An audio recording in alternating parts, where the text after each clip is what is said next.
বাংলাদেশের ভিতরে এই ক্রাইসিস মুভমেন্টটা আমি প্রমাণ করে দিয়েছি যে আমরা এই বিগত আগস্টের পূর্বে যেমন ছিলাম এখনো তেমনই আছি।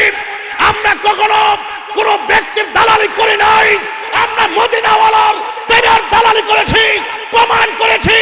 এই দেশে একমাত্র শান্তিপ্রিয় দল হলো আহলে সুন্নাত।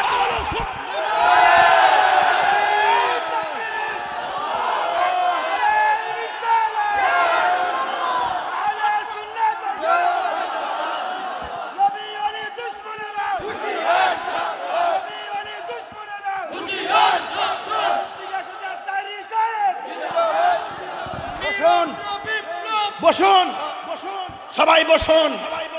আমরা সুন্নিরা কাহারও দালালি করি না, আমরা সুন্নিরা একজনের দালালি করি, আমরা মদিনাওয়ালার প্রেমের দালালি করি। কথা বলেন ঠিক কি না বলুন? বসুন আমার যুবক ভাইরা, বসুন। এবার আসুন, জিয়ারত করা কি হারাম না সুন্নত? এটা কি মোল্লার কথা না নবীর কথা? তো নবী যদি বলে থেকে জিয়ারত করা সুন্নত, তুমি জিয়ারতকে পূজা বললা কেন? এই জন্য আমি বলছি তোমার থুতা আমার জুতা। পারলে তোমার কোনো বাপ থাকলে বাংলাদেশ আমার সামনে নিয়ে আসো। এখনো টের পাইতেছ তাহিরি কি জিনিস? এটা আলাদা ব্র্যান্ড, এটা আলাদা জায়গা, আলাদা জায়গা। এই জায়গার মধ্যে ধর্মান্ধতা নাই, এই জায়গার মধ্যে ধর্মদ্রোহিতা নাই, এই জায়গার মধ্যে দেশদ্রোহিতা নাই, এই জায়গার মধ্যে নবীদ্রোহিতা নাই, এই জায়গার মধ্যে অলিদ্রোহিতা নাই। এই জন্য আমি কনসেপ্ট ক্লিয়ার করে দিয়েছি। যারা মুখে দাড়ি রেখে, মাথায় পাগড়ি রেখে এবং 5 ওয়াক্ত নামাজ পড়ে কপালের মধ্যে দাগ ফেলে দিয়ে ওলি আল্লাহর মাজারকে আগুন দিয়ে পুড়িয়েছে, 14 দিন পরে কবর থেকে লাশ তুলে পুড়িয়ে দিয়েছে, অন্তত পক্ষে কথা ক্লিয়ার, এরা মুখে দাড়ি থাকতে পারে, মাথায় টুপি থাকতে পারে, এরা আদৌ ইমানদার তো দূরের কথা মুসলমান হতে পারে নাই।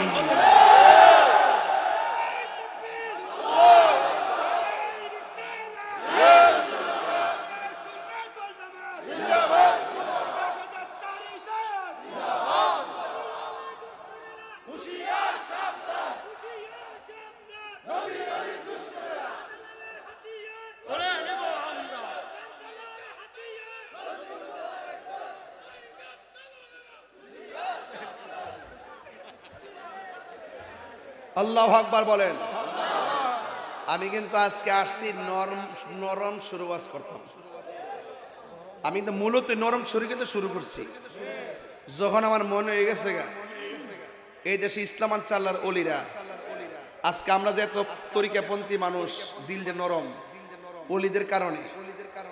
যারা অলির কাছে গেছে তাদের দিল নরম। অলি আল্লাহর এই দেশে আসছে দিকে এই দেশের জমিনটা কি উর্বর, ঠিক কিনা কন? এই দেশের জমিনটা কি উর্বর। এই জন্য অলি আল্লাহকে যারা ভালোবাসে এই জমিন তাদের, যারা অলি আল্লাহর বিরুদ্ধে যায় এরা হলে এই জমিনের দখলদার। এই দখলদারদের সাথে আমাদের সুন্নিদের কোনো সম্পর্ক। এবার সুন্নিরা কি 2 না 1? শুধু পারি না আপনাদের কারণে।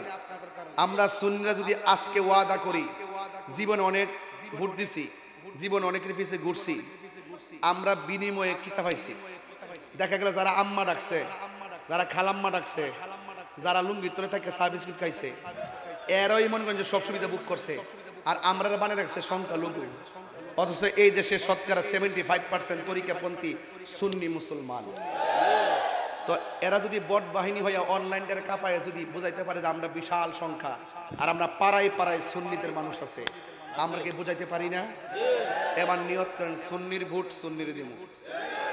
যার সাথে যাবো আমরা একসাথে যাবো। কথা বলেন ঠিক না বেঠিক?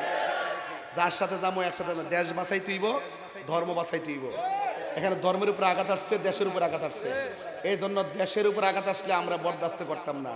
আমার বাপ তো সেই বাপ যেই বাপে 7 জন লাশ সামনে রেখে সংগ্রামের সময় জানাজার নামাজ পড়ে দাফন করছে। আর আজকে এই দেশ নিয়ে ষড়যন্ত্র করবা আর ধর্ম নিয়ে ষড়যন্ত্র করবা, আমাদেরকে -4 মানে রেখে তোমরা সংলাপ করবা। বন্ধ করো তোমাদের সংলাপ। এই দেশে সুন্নিদের ছাড়া কোনো সিদ্ধান্ত হবে না, এই দেশে সুন্নিদের ছাড়া কোনো কিছু হবে না। আমি পরিষ্কার ভাষায় বলে দিয়েছি। আমি রাষ্ট্রযন্ত্রের গুরুত্বপূর্ণ জায়গায় বলেছি। আমাকে 2 দিন পরে ফোন দেয় গুরুত্বপূর্ণ জায়গা থেকে, আপনি কি চান? আমি যদি চাইতাম তাহলে এখন কয়েক হাজার কোটি টাকার মালিক এই মুহূর্তে হয়ে যেতাম। আমি বলেছি আমি কিচ্ছু চাই না, আমি মদিনাওয়ালার গোলামি করতে চাই। আমি পরিষ্কার ভাষায় বলে দিয়েছি। আমার মামলা এত গোলা হয়েছে, এত গোলা। আমি বলছি যে মামলা করতে পারবা, মাগার তাহিরি আরেক জিনিস। আমি এই বাংলাদেশটারে জোয়াইছি টাকা দিয়া, জোয়াই নাই। এই দেশটারে জোয়াইছি প্রেম দিয়া, এই দেশটার জোয়াইছি ভালোবাসা দিয়া। এও আবার তাহিরির পরিবারের ভালোবাসা না, তাহিরির বংশের ভালোবাসা না, এই দেশ জোয়াইছি আমি মদিনাওয়ালার প্রেমের ভালোবাসা দিয়ে। এই জন্য রাত 12টার পরেও তুই বন্ধ করে